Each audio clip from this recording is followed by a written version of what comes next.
Hay más de 400 muertos y 2.000 heridos en apenas 5 días que lleva la guerra entre Rusia y Ucrania. La mayoría son ucranianos. El mundo rechaza esta guerra porque entiende que se podría haber evitado y porque además Rusia está aprovechando su superpoderío militar contra uno de los países más débiles y pobres de Europa.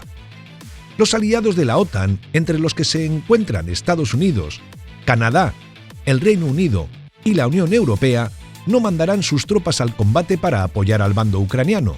Temen que el conflicto se agrave y termine en una tercera guerra mundial.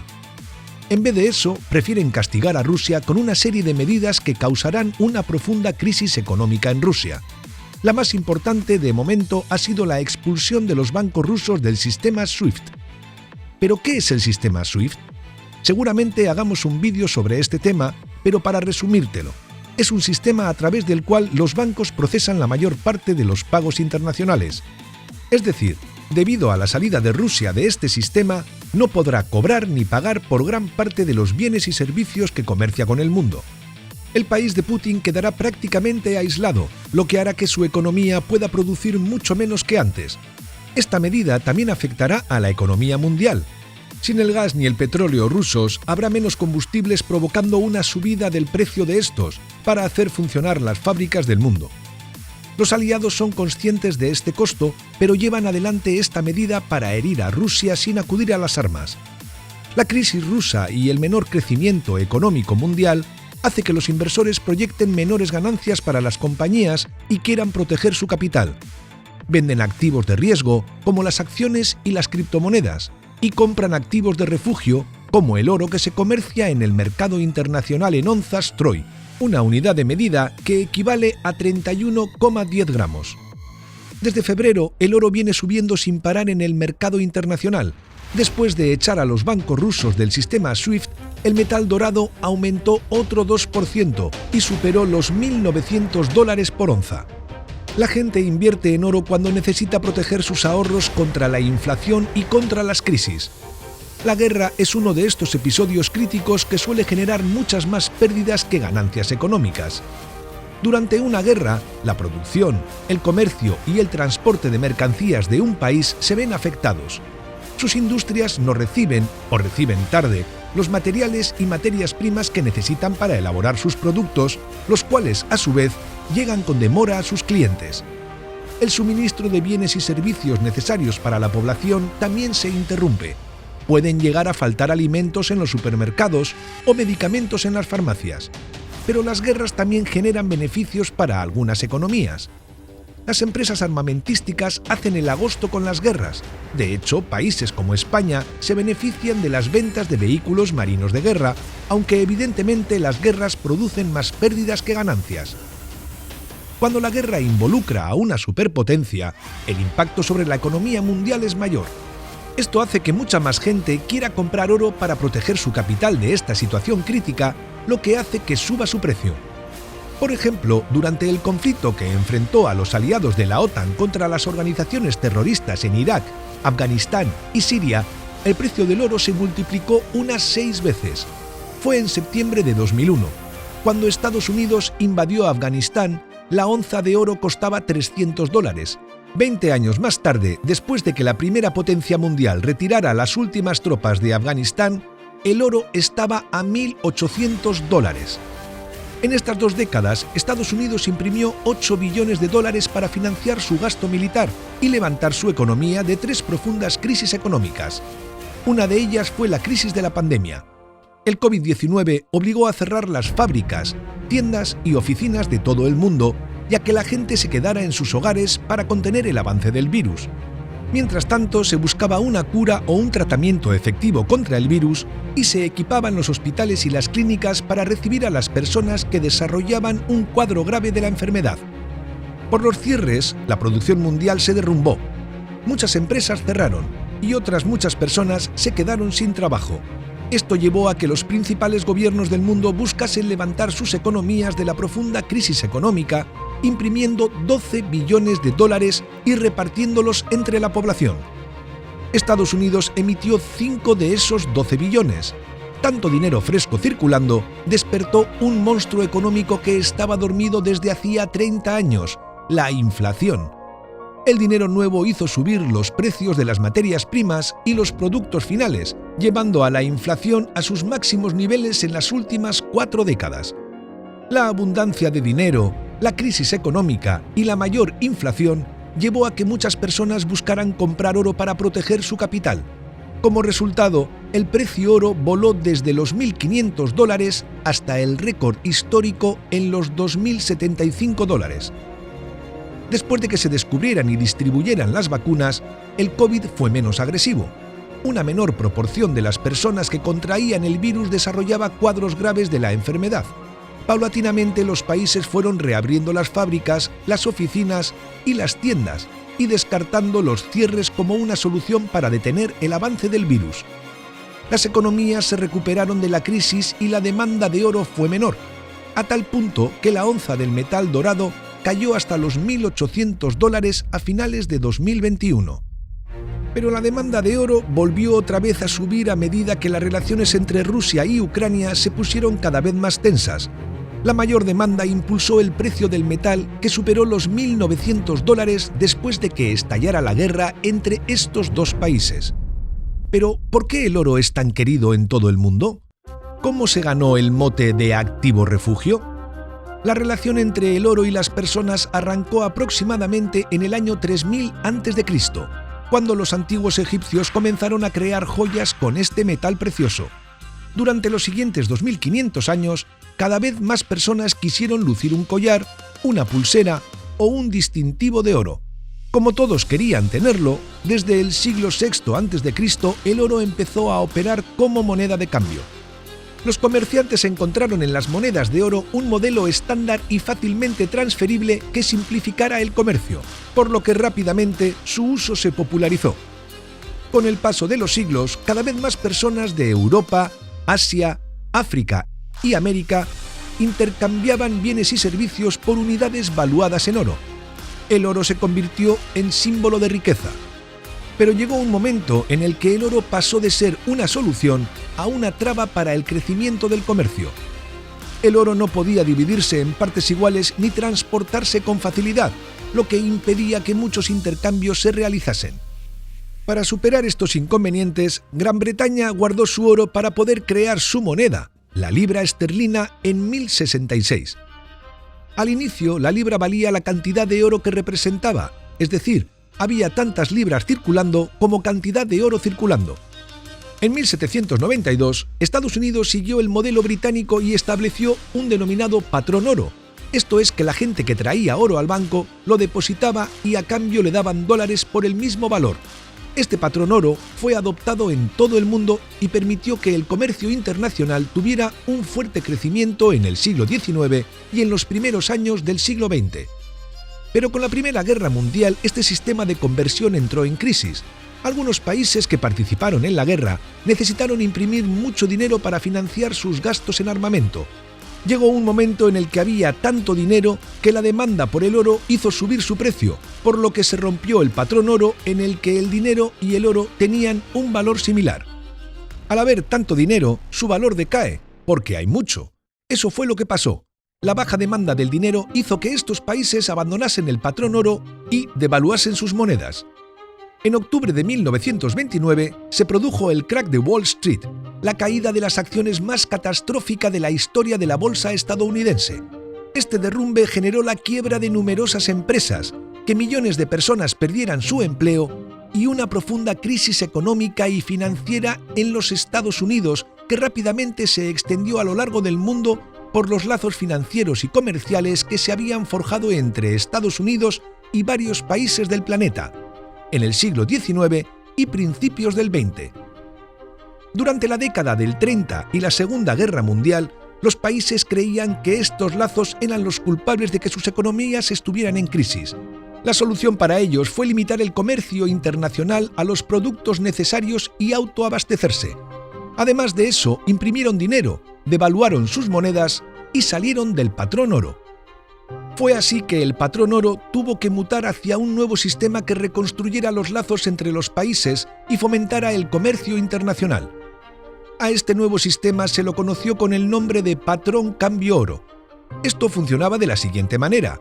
el dólar o la libra podían ser fácilmente cambiados por oro y, a su vez, los países cuyas monedas seguían este patrón podían cambiarse por el dólar o por la libra. A partir de entonces hubo dos monedas convertibles en oro, la libra esterlina y el dólar, que permitieron recuperar el comercio internacional que había caído mucho con las dos guerras mundiales y la crisis de los 30. El patrón cambio-oro duró hasta agosto de 1971. Estados Unidos rompió este sistema porque no pudo sostener la convertibilidad de su moneda frente al oro después de emitir millones de dólares para solventar los gastos de la guerra de Vietnam y los programas sociales. Es decir, lo que te hemos explicado antes, imprimió tanto dinero que no pudo mantener su relación de precio frente al oro. Desde ese momento, las monedas de los países dejaron de estar ligadas al oro y su precio comenzó a variar en el mercado según su oferta y demanda. Sin la necesidad de respaldar cada billete impreso en oro, los bancos centrales del mundo se vieron liberados a imprimir todo el dinero que querían para financiar los gastos gubernamentales. Esto, más la fuerte subida del petróleo que decidieron los principales países exportadores del combustible, hicieron que la economía de los Estados Unidos se estancara y que su inflación superara los 2 dígitos durante casi una década después de que dejasen el patrón cambio-oro. Durante estos años, el precio de oro se multiplicó unas 22 veces, escaló desde los $35 hasta los $800 por onza. Fue ahí cuando el oro se consagró como activo de refugio contra los daños de las crisis económicas y la alta inflación. Como puedes ver en el gráfico, en los últimos 20 años el oro ha rendido bastante más que las acciones. El S&P 500 es el índice que reúne las 500 acciones de las empresas más importantes de los Estados Unidos. Desde marzo de 2002, mientras el S&P 500 subió el 293%, el oro ha aumentado el 540%. En los últimos 10 años, Rusia ha duplicado sus reservas de oro. Compró unas 1.300 toneladas del metal a un precio promedio de $1.400 por onza. Las mayores cantidades de oro le permiten solventar los gastos armamentísticos de una guerra y soportar los costos de las sanciones de los aliados, lo que nos puede llevar a pensar que cabe la posibilidad de que Putin haya estado planeando esta guerra durante la última década. Precisamente Rusia es el tercer productor de oro del mundo. En 2020, el país más extenso del mundo produjo 300 toneladas métricas, 80 menos que China, el mayor productor mundial de oro. Segundo está Australia con 320 toneladas métricas. Estados Unidos está cuarto con 190 toneladas métricas por año y Canadá quinto con 170 toneladas métricas anuales. Pese a estar cuarto en el ranking de productores, Estados Unidos es el país con mayor cantidad de reservas de oro, 8.133 millones de toneladas métricas. Alemania está segunda con 3.366 millones de toneladas e Italia tercera con 2.452 millones de toneladas. Para encontrar oro, las mineras usan un detector de metales sobre el área de explotación. Su sensor recibe señales sonoras que indican la presencia de algún metal bajo el suelo, que no siempre es oro. Como el detector es fácil de operar, este método es el más utilizado en todo el mundo. También se puede hallar en las orillas de los ríos, arroyos y playas. Para extraer el mineral se llena un balde con agua, arena y gravilla, una roca que contiene oro. Al ser más denso que la arena y la roca, el oro se separa del resto y cae al fondo del recipiente. Otra forma de extraer el oro implica tirar una solución de cianuro de sodio sobre las rocas finas para separar el oro de ellas. Una vez que se consiguen las pepitas de oro, se llevan a una planta procesadora donde se filtran y limpian. Luego se les saca el oxígeno y se les agrega polvo de zinc para hacer que el oro sea más sólido. Después de estos procesos, se seca el oro en un horno puesto a 650 grados centígrados y se lo funde en otro horno especial a 1200 grados centígrados para obtener el lingote. Este lingote luego es refinado para que el oro tenga una mejor calidad. Cada lingote pesa 12,4 kilogramos o 400 onzas troy. Como te contamos antes, hoy en día se negocian onzas troy de oro en el mercado internacional. Este es un mercado mayorista en el que participan las mineras que producen el metal, las distribuidoras, las compañías que lo usan como material para elaborar sus productos y los grandes inversores. Pero los ciudadanos normales y corrientes tenemos 3 maneras de invertir en oro. La primera es la forma física. Podemos ir a bancos, joyerías y tiendas de compro oro para tener el oro en forma de lingotes, láminas o monedas que pesan desde 1 gramo hasta los 12,4 kilogramos. Aquí las personas corren el riesgo de ser engañadas y de recibir oro falso o de una calidad mucho menor a la declarada. La calidad o grados de pureza del oro se mide en quilates. A mayor cantidad de quilates, más alto es el grado de pureza. El oro de mayor calidad tiene 24 quilates y una pureza del 99,9%. Si estás pensando en comprar oro en su forma física, te sugerimos que sea en lugares donde puedes garantizar que el oro que compras es auténtico. Algunos bancos otorgan certificados de calidad que facilitan la venta del metal en cualquier parte del mundo. También tienes que tener en cuenta dónde guardarás las piezas de oro que compras para protegerlas de los robos. Puedes dejarla dentro de un cofre o una caja fuerte en tu hogar, o dentro de una caja de seguridad que alquiles en un banco. La segunda forma de invertir en oro para las personas comunes y corrientes es a través del mercado de valores. Se hace a través de los ETFs. Un ETF es un fondo de inversión que cotiza en bolsa. Hay ETFs que compran oro y los guardan en bóvedas de bancos londinenses. Con ese oro que tienen, lo que hacen es negociar sus acciones en bolsa de forma que si el oro sube, el valor de ese fondo sube y tus acciones suben, y si baja, todo lo contrario. Así, si el oro sube un 2% de 1.900 a 1.938 dólares por onza, el ETF que se dedica al oro aumentará alrededor del 2%. Decimos alrededor del 2% porque el ETF les cobra a quienes invierten en ellos un pequeño gasto de gestión por año. Pese a esto, esta forma de invertir en oro cuenta con dos ventajas sobre la inversión en forma física. Primero, los ETFs se pueden comprar fácilmente desde tu propio teléfono móvil a través de un broker.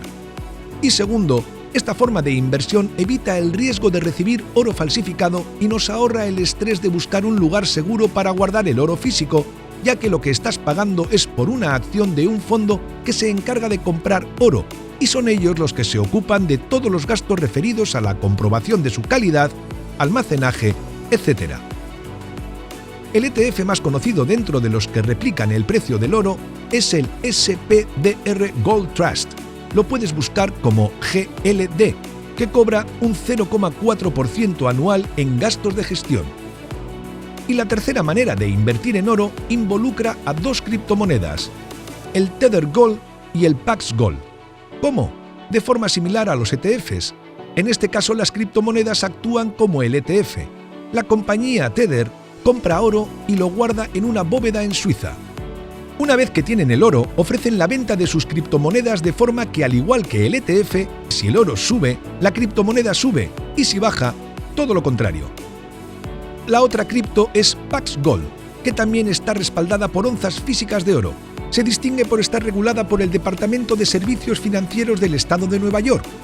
Es decir, ellos vigilan que Pax Gold no pueda crear todas las criptomonedas que quisieran porque tienen que mantener su valor a la par del oro que tienen. Si compran más oro, pueden vender más criptomonedas. Es la única forma en que pueden vender más criptomonedas. A diferencia de los ETFs, estos dos últimos activos digitales pueden adquirirse en plataformas donde se comercien las criptomonedas, los llamados exchange. El exchange más conocido a nivel mundial es Binance. Si quieres que hagamos un vídeo sobre él, escríbenoslo en los comentarios. Para terminar este vídeo, vamos a intentar responder a una pregunta que nos hacemos todos. Con la guerra empezada, ¿vendemos nuestro oro para tomar las ganancias de la última subida o compramos más? La guerra entre Rusia y Ucrania acaba de empezar y no hay señales certeras de cuándo terminará. Es probable que dure varios meses o incluso hasta varios años. Cuanto más dure el conflicto, más profunda será la crisis rusa, mayor será la escasez de gas natural y petróleo y mayores serán los efectos sobre la economía global. La escasez de combustibles haría volar los precios del petróleo y el gas natural. Esto aceleraría la inflación sobre el 10% por año, como en la década del 70, cuando el oro despegó como un cohete. Por lo tanto, solo un pronto y pacífico acuerdo calmaría al oro. Y por cómo están las cosas a día de hoy, es muy poco probable que suceda.